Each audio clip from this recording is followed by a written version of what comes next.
जहाँ तक गवर्नेंस का सवाल है उसमें तो कोई दो राय नहीं है कि जो डेवलपमेंट है वो सबको समान रूप से पहुँच रहा है।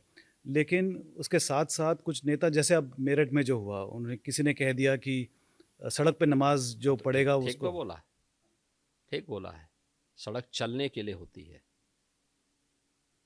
और जो लोग ये बोल रहे हैं ना, उनको हिंदुओं से अनुशासन सीखना चाहिए। 66 करोड़ लोग प्रयागराज में आए देश की आधी जनता। और 66 करोड़ लोग, कहीं कोई लूटपाट नहीं, कहीं कोई आगजनी नहीं, कहीं कोई छेड़खानी नहीं, कहीं कोई तोड़-फोड़ नहीं, कहीं पे कोई अपहरण नहीं। ये होती है अनुशासन, ये है धार्मिक अनुशासन। श्रद्धा भाव के साथ आए, महास्नान में भागीदार बने, फिर अपने गंतव्य की तरफ चले गए। पर्व और त्योहार या कोई इस प्रकार के कार्यक्रम उच्छृंखलता और उदंडता करने के माध्यम नहीं बनने चाहिए। अगर आपको सुविधा चाहिए तो उस अनुशासन को भी मानना सीखिए। आप मुझे बताइए, आप तुलना कर रहे हैं कांवड़ यात्रा की। कांवड़ यात्रा हरिद्वार से लेकर के और गाजियाबाद तक या उन क्षेत्रों में जाती है तो सड़क पे ही चलेगी। क्या हमने किसी परंपरागत मुस्लिम जुलूस को कभी रोका? कभी नहीं रोका। मुहर्रम के जुलूस निकलते हैं। हाँ, ये जरूर कहा कि भाई ताजिया की साइज थोड़ा छोटा करिए। इसलिए करिए क्योंकि तुम्हारी सुरक्षा के लिए हाई टेंशन तार होंगे, हाई टेंशन तार बदलेंगे नहीं तुम्हारे लिए। उसके साइज कम करो क्योंकि हाई टेंशन की चपेट में आओगे, मर जाओगे। और यही होता है। कावड़ यात्रियों में भी उनको बोला जाता है डीजे की साइज छोटा करो, और जो नहीं करता उसमें हम लोग सख्ती करते हैं। कानून तो सबके लिए बराबर लागू किया जा रहा है, तो आप कैसे तुलना कर दे रहे हैं फिर उसको? ईद में कौन सा प्रदर्शन करेंगे? आप घंटों सड़क जाम करेंगे नमाज पढ़ने के नाम पे, और नमाज पढ़ने की जगह आपके ईदगाह होगा, आपका मस्जिद होगा, सड़क नहीं हो सकती। और इसके लिए अगर बोला जा रहा है, आप मानेंगे नहीं तो ठीक तो कहा कि आप उदंडता करेंगे। पथराव जो वहां पे हुआ वो दो मुस्लिम पक्षों में पथराव हुआ है, हिंदू पक्ष उसमें कहीं भी नहीं है, प्रशासन कहीं भी नहीं है। प्रशासन तो बीच बचाव के लिए गया। हमारे जो मुख्यमंत्री जी हैं, उनकी गिनती की भाषा विधानसभा में उन्होंने कहा 46 में 56। उनसे भर्ती के बारे में पूछा गया तो उन्होंने 46 में 56 कहा। और आप सब पढ़े लिखे लोग हैं, कोई इसमें ऐसा नहीं है जो थोड़ा बहुत गणित न जानता हो। 66 करोड़ लोगों का आना मैंने मान लिया, स्वीकार कर लिया कि आए हैं, लेकिन क्या ये फिगर सही है? अगर 66 करोड़ लोग गिन सकते हैं ये लोग, तो बताओ जो 1000 हिंदू भाई श्रद्धालु खोए हैं, लगभग 1000 हिंदू भाई श्रद्धालु जो खोए हैं, उसकी गिनती, उसके नाम अभी तक सरकार नहीं बता पा रही है। जो हमारे श्रद्धालु श्रद्धा से आए, श्रद्धा भावना से आए, और वहाँ पर जाकर के उन्होंने कुंभ को संपन्न कराया, उनकी जान चली गई, किसी की मदद नहीं हुई, आज तक सूची नहीं आई। जो लोग एक्सीडेंट में आने जाने में जिनकी जान चली गई, उसके लिए क्या किया सरकार ने?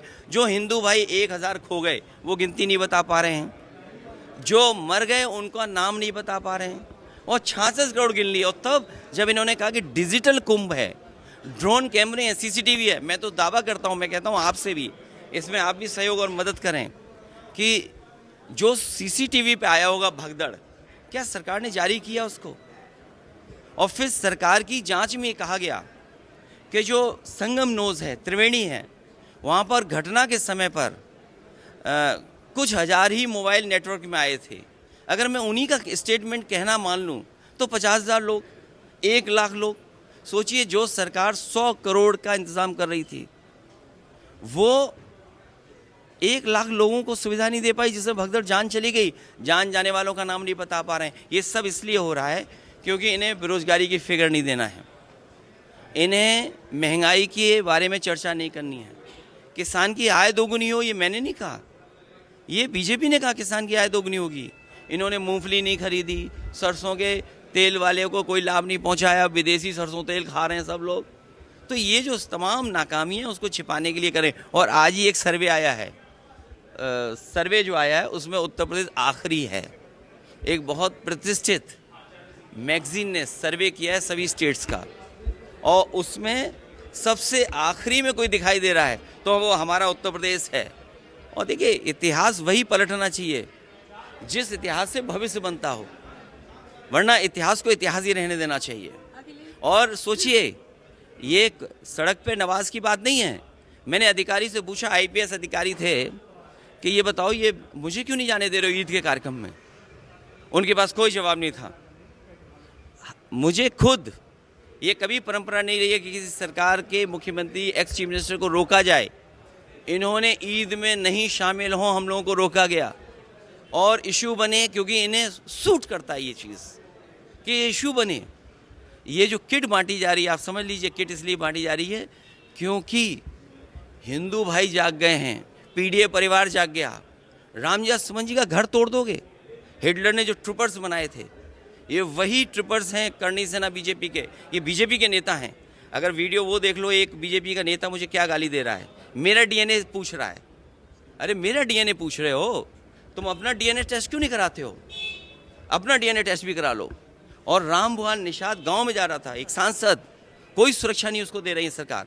ये सरकार जिस तरीके से हिटलर ने ट्रूपर्स बना करके पॉलिटिकल लोगों को सबक सिखाता था, उसी तरह ये करणी सेना भारतीय जनता पार्टी के ये हिटलर के ट्रूपर्स की तरह काम कर रहे हैं। वो सोचिए, मुख्यमंत्री हों, कई थाने में बुलडोजर लेकर के चले जाए, तो बुलडोजर चला कौन रहा है? क्या स्टीयरिंग इनके हाथ में नहीं है अब क्या? की जगह नहीं है। हाँ, सड़क नमाज पढ़ने की जगह। हाँ, तो फिर सुनिए, हेलीकॉप्टर से फूल बरसाना वो अलाउड है? कांवड़ यात्रा चलती है। हाँ, अभी आरएसएस की परेड हुई, रोड पे हो रही है, हवा में उड़ के कर रहे हैं वो लोग। हाँ हाँ हाँ, उन्होंने कहा कि हिंदू जिस तरह। हाँ, तो हम, हाँ चलिए, हमको रोड पे करने दीजिए। हाँ, अरे हमको भी रोड पे करने दीजिए ना। जब आप कांवड़ यात्रा को इतने दिन चलाते हैं, जब हर धर्म का फेस्टिवल रोड पे होता है और उससे किसी को तकलीफ नहीं है, फिर मुस्लिम धर्म से क्यों तकलीफ हो रही भाई आपको? प्रयागराज में 66 करोड़ लोग गए, वहाँ पर कोई एंटी-सोशल। हाँ, तो हाँ ठीक है, वो कितने लोग उससे कितने लोग जख्मी हुए, कितने लोग मर गए, वो तो नहीं बता रहे ना। ठीक है, अच्छा हुआ भाई, आप महाकुंभ किए, मगर इसका ये मतलब तो नहीं है कि ये इस देश का एक ही रिलीजन होगा। क्या इस देश का एक रिलीजन है? बताइए। इस देश की खूबसूरती उसका प्लुरलिज्म, डाइवर्सिटी है। इस देश का कोई रिलीजन है ही नहीं। ये देश सब रिलीजन को सेलिब्रेट करता है, जो नहीं मानता किसी भगवान अल्लाह को, उसको भी सेलिब्रेट करता है। आप तो एक आइडियोलॉजी की बात कर रहे हैं आप, और वो आइडियोलॉजी आरएसएस की आइडियोलॉजी है जो संविधान से टकराती है।